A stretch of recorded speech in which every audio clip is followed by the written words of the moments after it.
Footage from the day showed Trump and AstraZeneca CEO Pascal Soriot shaking hands after a brief exchange on pharmaceutical pricing reforms.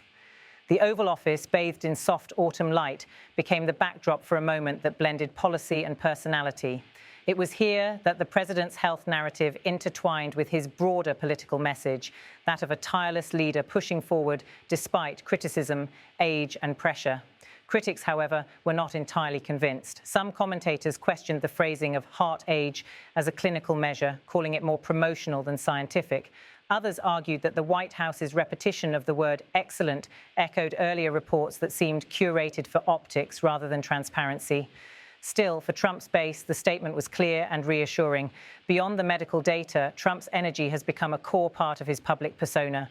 His long rallies, late-night posts, and relentless media engagements reinforce the perception of stamina. Each appearance becomes another opportunity to project vitality, a calculated contrast to his political rivals. The scene in Washington that October day reflected that duality, an official health update wrapped in political storytelling. As he smiled and waved to reporters, Trump appeared entirely at ease, deflecting further questions about his routine with a familiar confidence.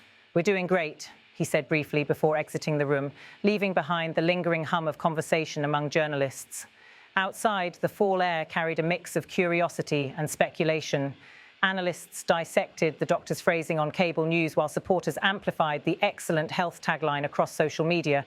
The White House, for its part, seemed satisfied. Another headline, another message of reassurance delivered. The story of Trump's health, however, is likely to remain a recurring motif in American politics. As he continues to navigate both domestic challenges and international diplomacy, his physical condition and the image it projects will remain part of the broader narrative that defines his presidency. For now, the message from his physician stands as the administration's final word. Donald Trump is in excellent health, with a heart younger than his years and a schedule that shows no sign of slowing down. And in Washington, where perception often matters as much as reality, that declaration, backed by the confident stride of the president himself, was designed to echo far beyond the walls of the White House.